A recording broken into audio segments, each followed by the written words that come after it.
অস্বীকার করে 1000 কোটি সিরাত পালন করলে ওই সিরাত আল্লাহর দরবারে কবুল হবে না, ঠিক কি না? 2 নাম্বার তাহলে আগে মিলাদ তারপরে বলেন, আগে মিলাদ তারপরে 2 নাম্বার কষ্ট করবে। ভাই আপনারা যে ঈদ পালন করেন, ঈদ আমরা জানি 2 ঈদ, এটা আবার কোন ঈদ? আমরা বলবো সকল ঈদের সেরা ঈদ ঈদ। আওয়াজই বলতে হবে, সকল ঈদের সেরা ঈদ ঈদ। আমার ওনাদের উপর বলছে ঈদের অভাব নাই, কয়েকশো ঈদ আছে। আমি 3টা ঈদের বললি, যারা নবীর মিলাদ ঈদ 2 ঈদ ব্যতীত অন্য ঈদকে মানবে না, তারা কোরআনকে অস্বীকার করলো। যারা 2 ঈদ ব্যতীত অন্য ঈদকে মানবে না, বুখারীকে অস্বীকার করবে। যারা 2 ঈদ ব্যতীত অন্য ঈদকে মানবে না, তারা ইবনে মাজাহ হাদিসকে অস্বীকার করবে। দেখেন তারা বলে 2 ঈদ নাকি, তারা কোন ঈদ নাই। অথচ কুরআনুল কারীমের 7ম পারা সূরা মায়েদার 110 নম্বর আয়াতের মধ্যে ঈসা রুহুল আল্লাহর কাছে দোয়া করেন, রব্বানা আনজিল আলাইনা মাইদাতাম মিনাস সামাই তাকুলু লানা ঈদাল লিআউয়ালিনা ওয়া আখিরিন। আল্লাহ আসমান থেকে খাদ্য নাযিল করো, এই খাদ্যটা পেয়ে আমরা পরবর্তীরা পূর্ববর্তীরা যাতে করে ঈদ পালন করতে পারি। আমার প্রশ্ন, ঈসা নবী যদি আসমানের একটা খাদ্য পেয়ে যদি ঈদ পালন করতে পারে, কুল্লে কায়নাতের নবীকে পেয়ে আমরা ঈদ পালন করতে পারি কিনা? এরা ঈদ পায় না, এরা কি পায় না? খাইবো কেমনে, খাইবো কেমনে? একটা সূত্র বলি, দেখেন খায় না কেন জানেননি? ধরেন এটার নাম হলো বই, কিতাব ধরে নিলাম, এটার নাম কি? কিতাব।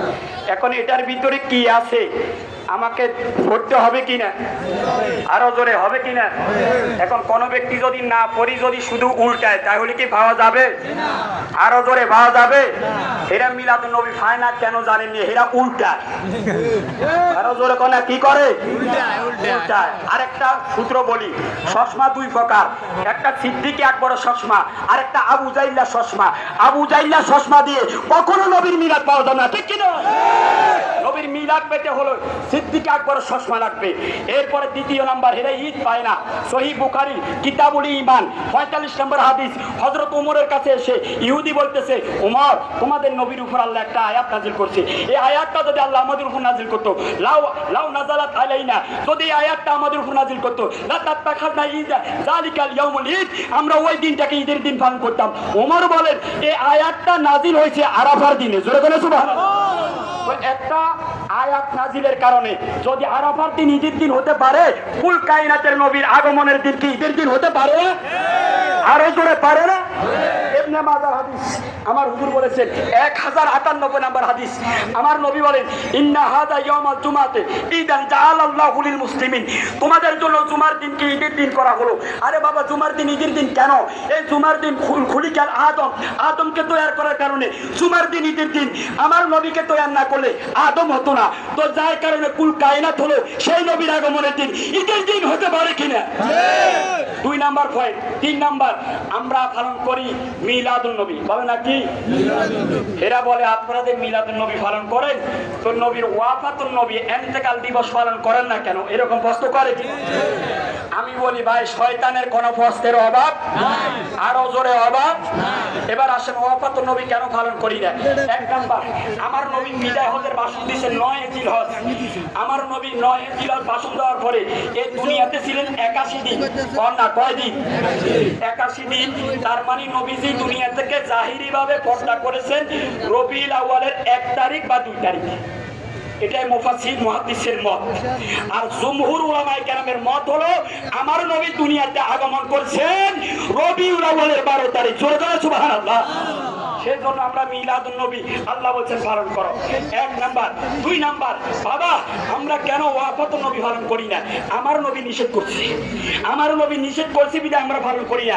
সহিহ বুখারী কিতাবুত তালাক 5345 নম্বর হাদিস, আমার নবী বলেন, আনতু হিদ্দা মাইয়াতিন ফাওকা সালাসাতি লায়ালিন, উম্মত তোমরা 3 দিনের বেশি শোক পালন করবে না, 3 দিন শোক পালন করবা।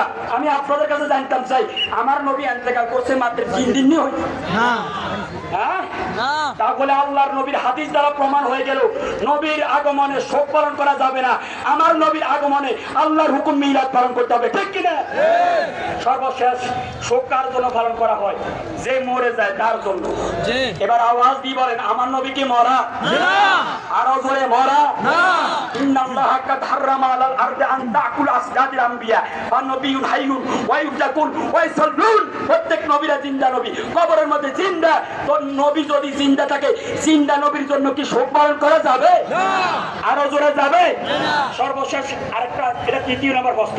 চতুর্থ নাম্বার প্রশ্ন, হুজুর আপনাদের জুলুস পালন করেন, এটা কি কোন নবীরা করছিনি? কোন দলিল আসেনি? কোরআনের আয়াত আসেনি? আমি বলবো ভাই আছে, তুমি দেখো না, তুমি কি করো? উল্টা। আরো জোরে কি করো? উল্টা।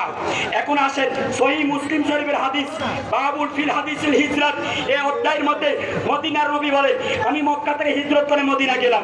যাওয়ার পর আমি দেখলাম ওয়ারিজাল ওয়ানিসাউ ফাওকা বুয়ুতি ওয়া তাফাররাকাতিল মানু আলা খাদাম ফি তুরুকিহি ওয়া ইউনাদুনা ইয়া মুহাম্মাদু ইয়া রাসূলুল্লাহ ইয়া মুহাম্মাদু ইয়া রাসূলুল্লাহ।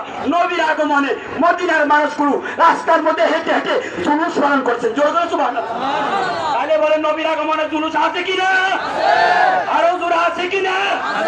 সর্বশেষ হুজুর আপনারা যে ঈদ পালন করেন, এই যে রোজার ঈদে তো খুতবা আছে, নামাজ আছে, মিলাদুন নবীর ঈদে খুতবা করে নামাজ করে প্রশ্ন করে কিনা? এগুলো শয়তানের প্রশ্ন। আরো জোরে কার? আর যারা উল্টায় তাদের প্রশ্ন। এখন আমি বলবো ভাই, মিলাদুন নবীর ঈদে কেন আমরা ঈদ পালন করি না? তোমার ভিতরে তো মাল মেডিসিন নেই, তুমি বলো না। মনে রাখবা ঈদ দুই প্রকার। এ বাবা, ঈদ দুই প্রকার, একটা আমলি ঈদ আর একটা ঈমানি ঈদ। রোজার ঈদ, কোরবানির ঈদ। আমলি ঈদ, আমলি ঈদের জন্য নামাজও লাগবে, খুতবাও লাগবে। আর মিলাদুন নবী হলো ঈমানি ঈদ, ঈমানি ঈদের জন্য রোজা রাখবে না, ঠিক কিনা? এখন আমি আপনাদের কাছে জানতাম চাই, মিলাদুন নবী ছিল কিনা? এত আসতে বললে হবে না, আরো জোরে ছিল কিনা? আরো জোরে ছিল কিনা? এখনো আছে কিনা? দুনিয়ার যত বাতিল ফিরকা আঘাত করুক, আমার নবীর মিলাদকে আমরা ছেড়ে দিব? আরো জোরে ছেড়ে দিব? এই চারটা প্রশ্নের উত্তর দিয়ে আমি আলোচনা শেষ করলাম। আমার অনেক আলোচনার স্টক আছে, আমার রহিম ভাই আছে, আর অনেক ওলামায়ে কেরাম রয়েছে। এই সংক্ষিপ্ত আলোচনা করে সময়ের দিকে লক্ষ্য রেখে আমি আপনাদের থেকে বিদায় নিচ্ছি। সবাই আমার জন্য দোয়া করবেন। আমি আপনাদের জন্য দোয়া রেখে শেষ করলাম। ওয়া মা ইলাইনা ইল্লাল বালাগ। আসসালামু আলাইকুম ওয়া রাহমাতুল্লাহি ওয়া বারাকাতুহু।